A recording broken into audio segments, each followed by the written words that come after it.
Okay. Do you want to just stay here? Or do you want to go somewhere? Do you want to? How about you? Here. How about you turn around and look at the camera so everybody can? I'll still hold you, but that way everybody can see you. All right. All right. Yeah. Okay. I was asking too much, wasn't it? Yes. All right. Welcome back to Just Chattin'. And this is the series of videos we do on Thursday and Sunday evenings just for our own amusement. And this, I should tell you, is the fourth time I've started this video. My bad cat, who will make an appearance, trust me, he has done it in every last attempt I have made to get this video done. He is in an exceptionally naughty / playful mood, and he's been creating havoc. Knocked over a box, pulled all the contents out. He went over and tried to pull a flower out of a vase. I'm not so worried about the flower, but the vase it's an antique. So I'm trying my best to keep him contained while I do this. And if he continues, I know where his tennis ball is, and he likes that. So I will just toss the ball and we'll just hear the ball thumping around the house, but it will keep him from interrupting the videos. So today, I thought we would talk about some archetypes. Not archetypes, but the real thing, an archetype, something that is the perfected image of a certain type, a stereotype perhaps, but it is the best example of something. And I think I'm going to surprise you all because I am going to nominate Nutmeg as an archetype.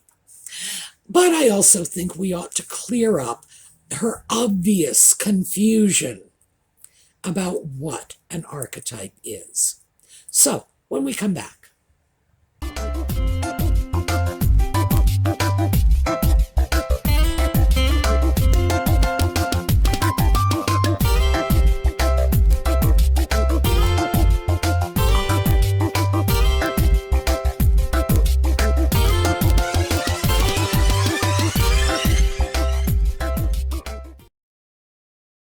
So, why are we doing this? Well, first of all, Nutmeg clearly doesn't know the difference between an archetype and a stereotype. She clearly doesn't have a sense of modern and relevant stereotypes. Yes, I see you. Modern and relevant stereotypes, since the stereotypes she is throwing out on her archetypes podcasts are very much outdated.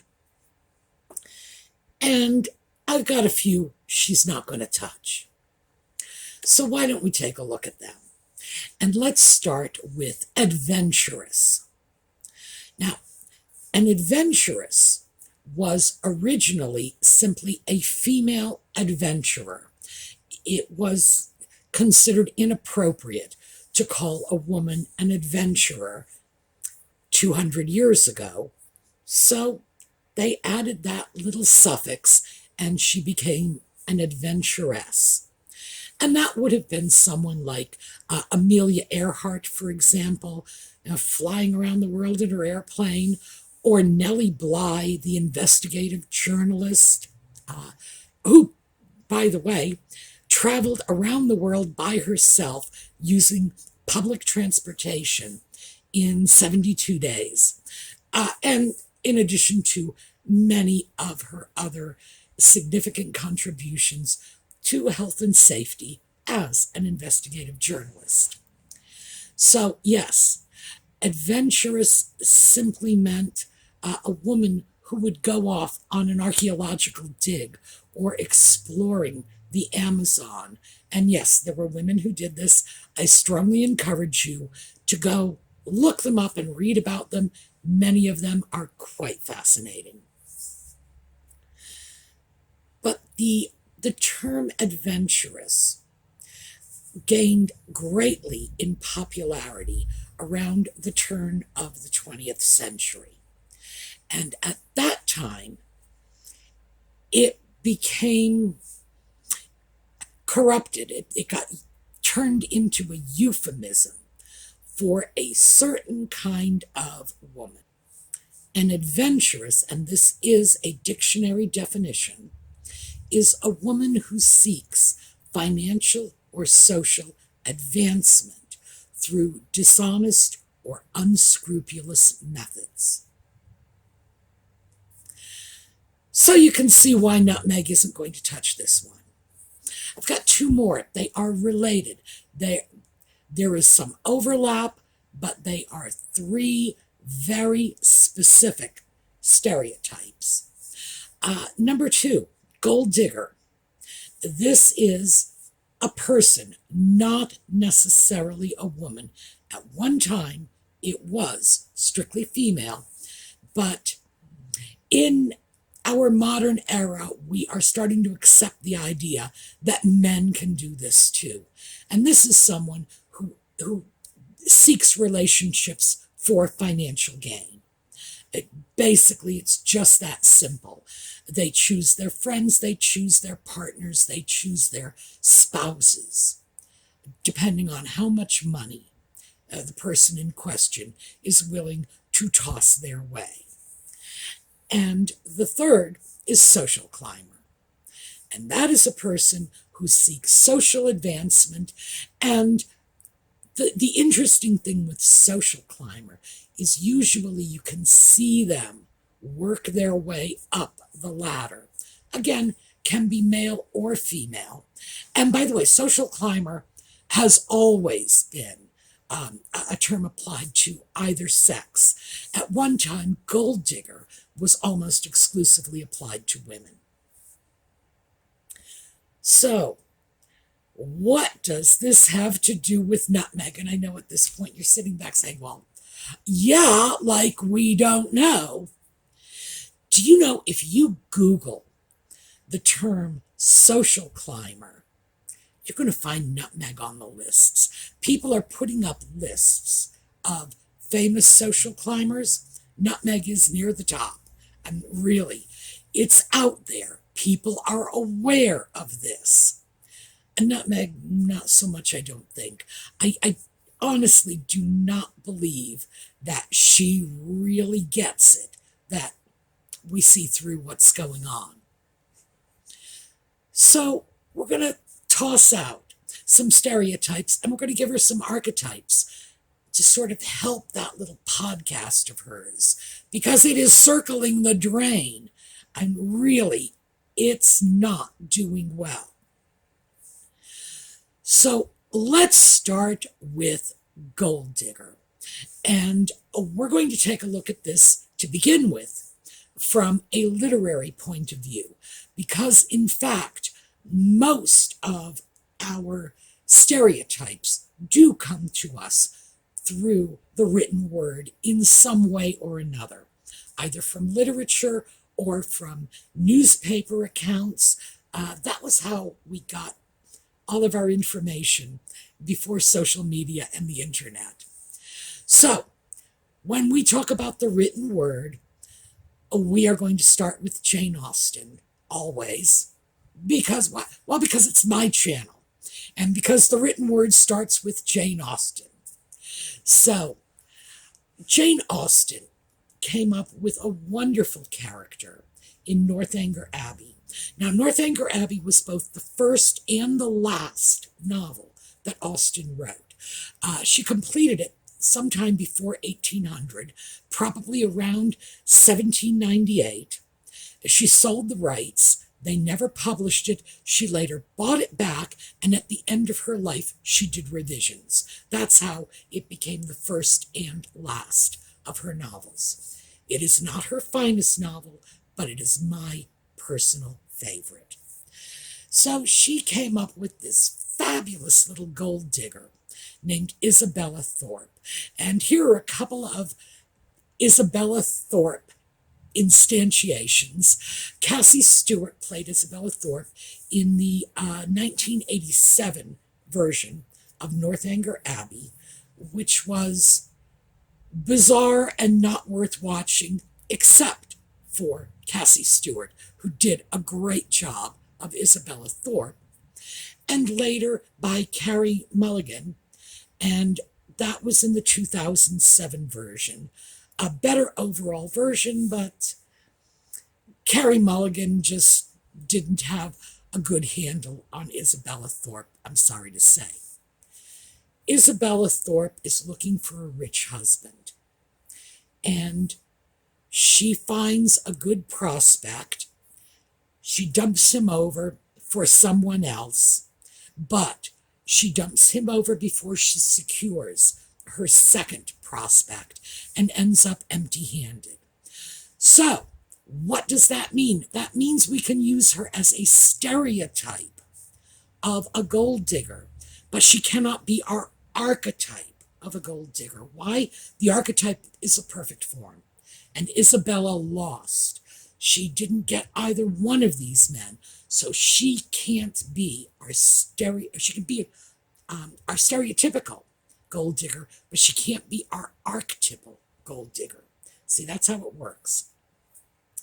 And next up, this flapper.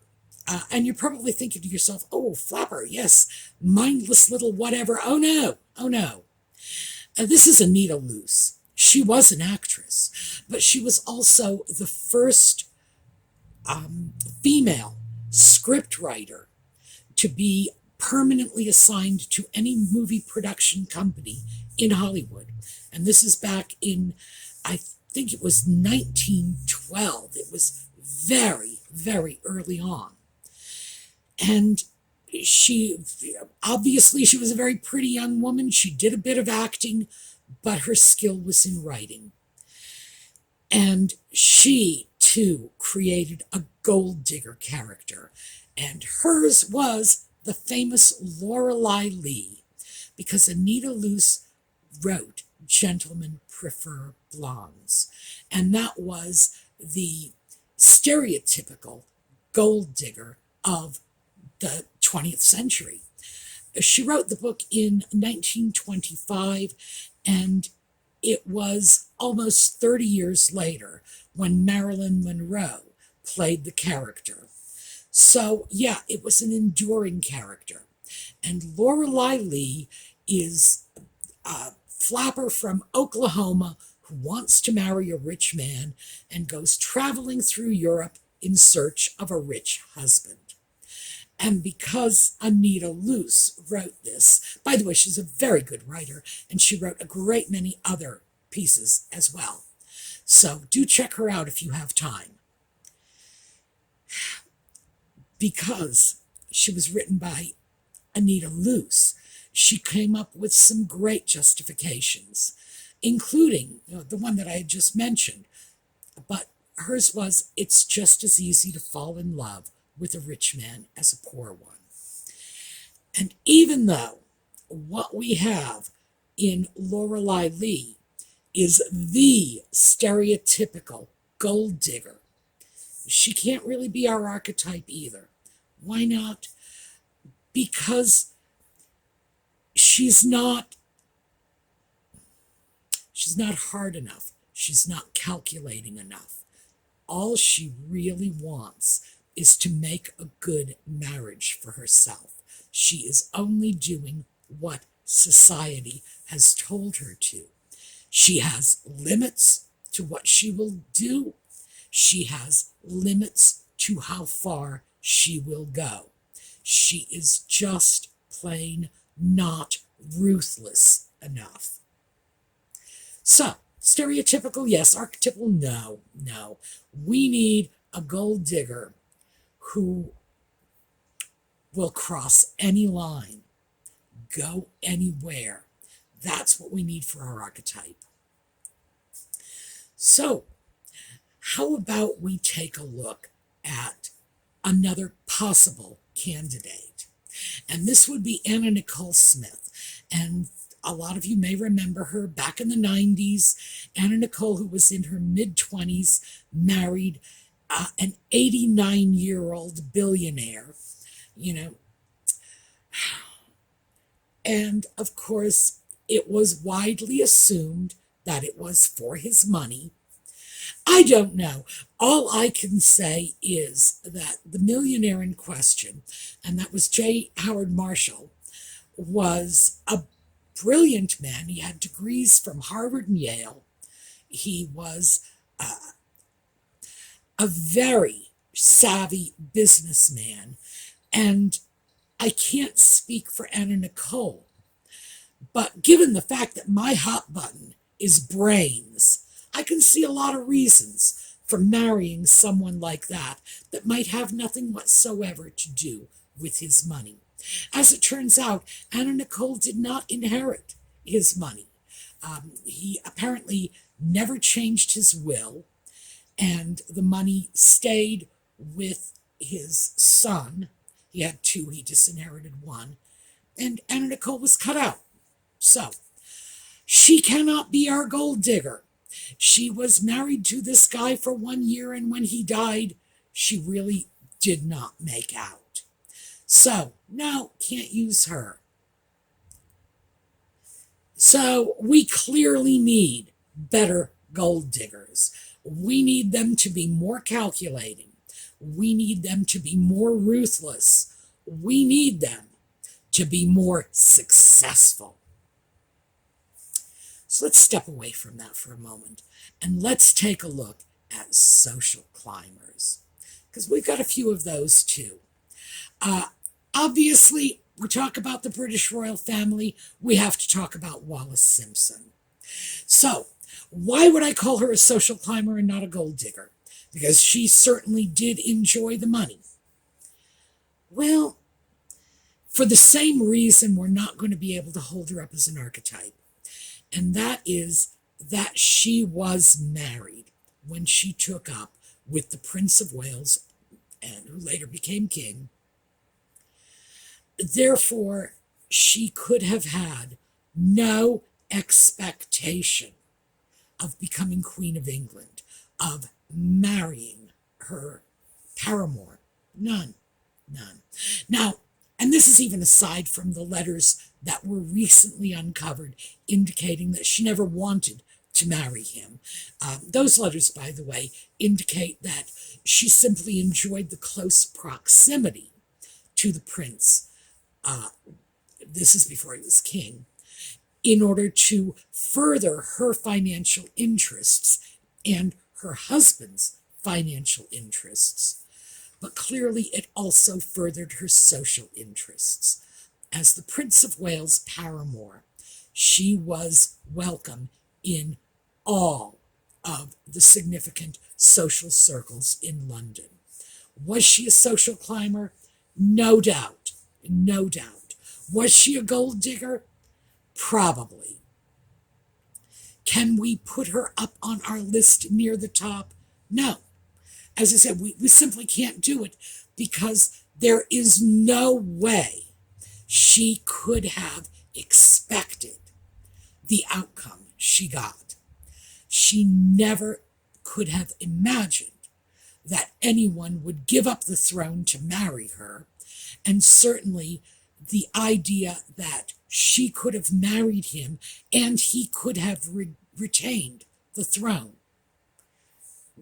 would have been beyond a pipe dream. Wallis was a lot of things, but stupid wasn't high on her list. So she certainly could not have anticipated the way this played out. Not at all. And as I say, if you're going to be our archetype, you have to be successful.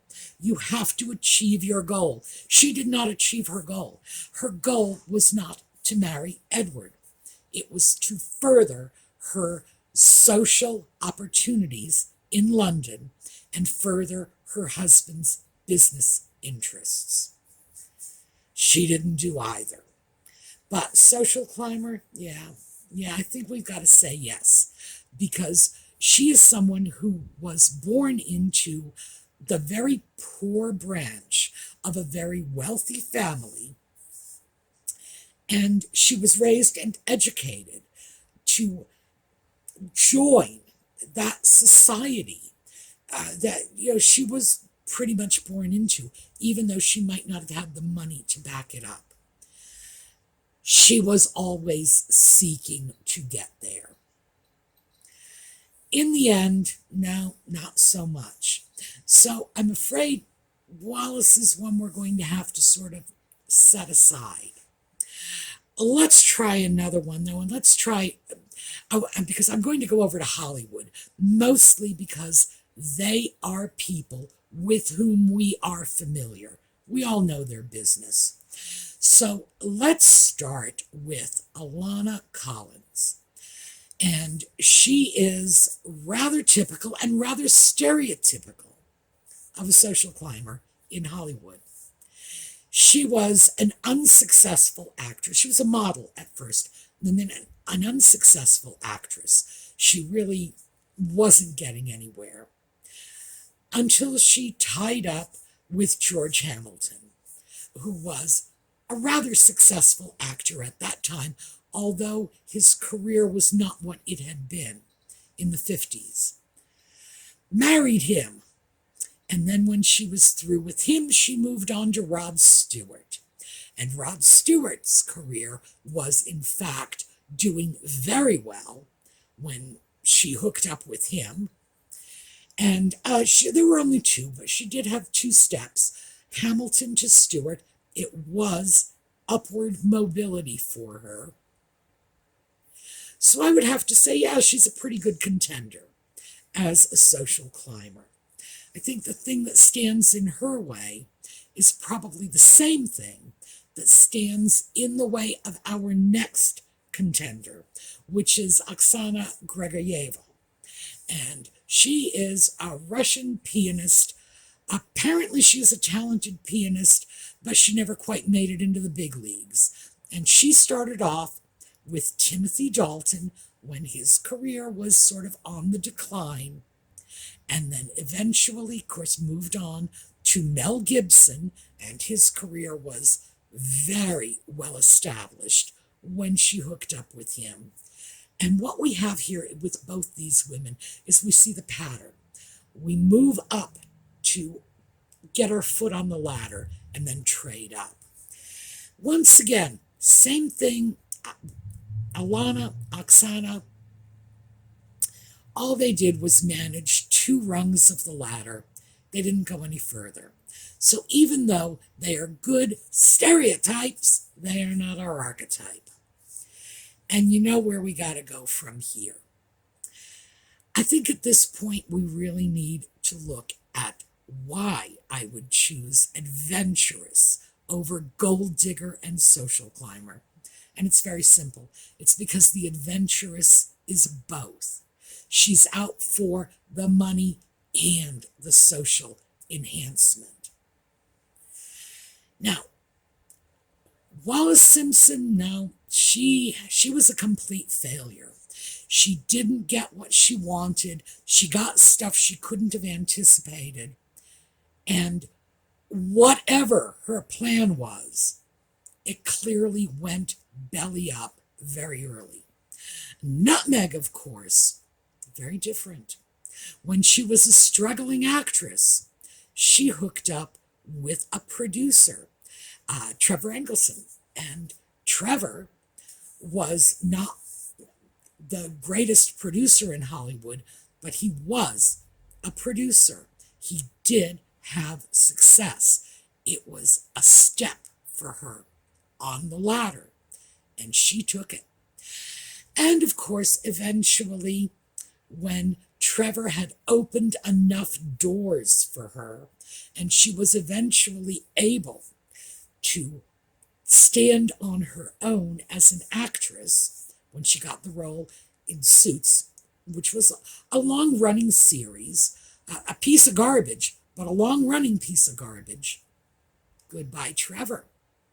At that point, she was far more interested in social mobility instead of moving up as an actress, because Trevor had done whatever he could do for her long since. Now she's looking for moving up socially. So she hooks up with the restaurateur who was popular with Toronto's jet set. And that worked.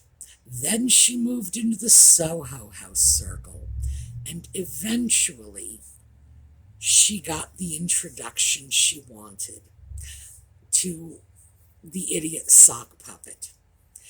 And what needed to happen for her to get what she wanted was you had to have the perfect storm. All right. You needed a pretty, ambitious, and reasonably intelligent woman. I say reasonably intelligent because there's a cap on this. She had to be smart enough to be able to create the plan to go after the sock puppet, but not smart enough to realize that this was a lousy plan from the get-go. She needed to be just smart enough to see her way through to grab it, but not smart enough to realize how it would all play out. So, yeah, somewhere, if I had to put a number on it, I'm going to put the number of 120. Stanford Binet IQ test, 120. A woman with an IQ of 125 would be bright enough to see where this was going. A woman with an IQ of 110, on the other hand, would probably not have the wherewithal to pull it off. So yeah, that's what I'm going to say. 120. We'll see. So you needed, again, a reasonably intelligent woman. She had to be pretty. She had to at least be socially poised. You needed the victim, the ginger sock puppet. You needed someone who was easily manipulated and none too bright. And, which is unusual, you needed him to be reasonably unprotected in his environment. And that's odd because usually within wealthy families, when they realize that, Junior is shy a few marbles, they usually do a better job of taking care of him. My sense is they had given up on taking care of the sock puppet long ago. Perfect storm. You needed one more thing. You needed the card. You needed either the race card, which is what Nutmeg used. You needed a convenient pregnancy, which she did not use. You could have used a number of other things similar to the race card. She could have been a Muslim. She could have been a Jew. She could have been from a very poor family. That would have been the economic card. She needed a little wedge that she could pull out and say, they disapprove of me because of some politically incorrect prejudice.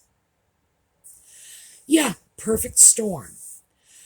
I would say that Nutmeg is the archetypal adventurous because on top of everything else, she succeeded. She actually got the guy. She got the ring. She got the title. She got the money. In the end, she got everything she set out to get from the royal family and the ginger sock puppet. Well, actually, I think she'd like a little more, but the point is, she certainly got enough. Now, the good news for the royal family and for the sock puppet, even though I know he hasn't figured that out, is given the fact that she's gotten pretty much everything she can get, she is going to be compelled to cut him loose pretty soon. He is no longer valuable to her. His family is no longer valuable. She has whatever she can get from them.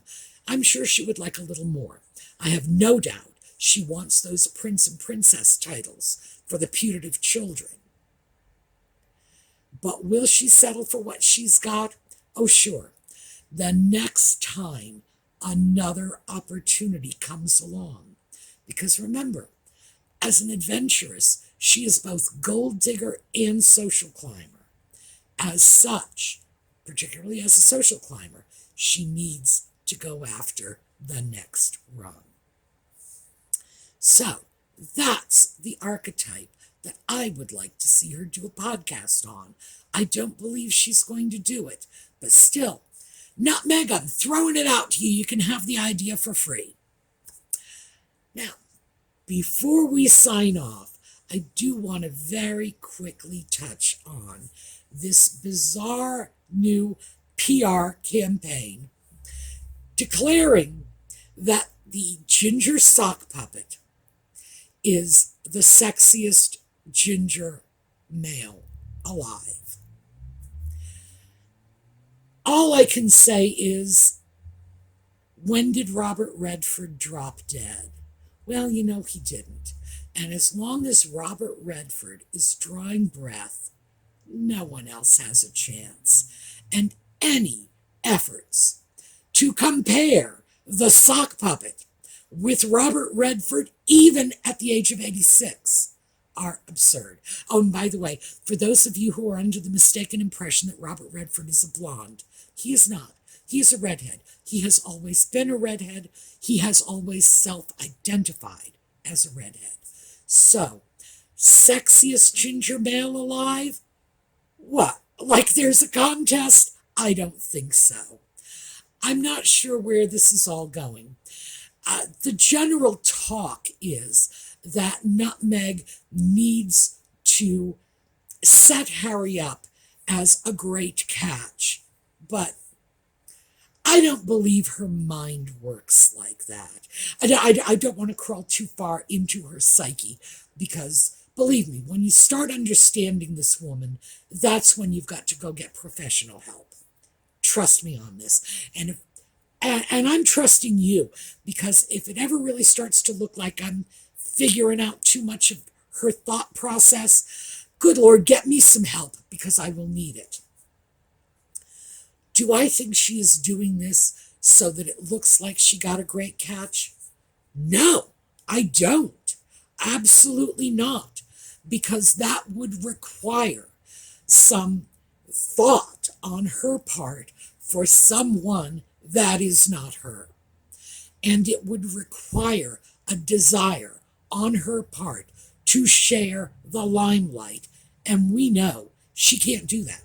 She's just constitutionally incapable. No, something else going on here. Maybe Harry's hired his own PR team. And I think, frankly, I think that is likely, that Harry has broken away and hired PR people independently to refresh his image. It surely wouldn't be a bad idea, because at one time he was the most popular member of the British royal family, and he is now at the bottom of the heap. What, second only to Andrew? No, not second only to Andrew. Nutmeg is second to Andrew. So he is only ahead of Andrew and Nutmeg. It's like, how bad do you have to be? So it would make a great deal of sense if Harry was casting about for some rehabilitation for his image. My guess, that's what's going on. I do not believe Nutmeg is behind this. It's just not her style. It's a little too altruistic. And when did she ever do anything for anyone when there wasn't a little bit of a payoff for her? And there's not much payoff in this. All right. We are going to go out on a slideshow, and I think we're going to do our Harry slideshow, because I think we all need a reminder of how decidedly unsexy this man is. Meantime, have a terrific week, and I will see you all next time.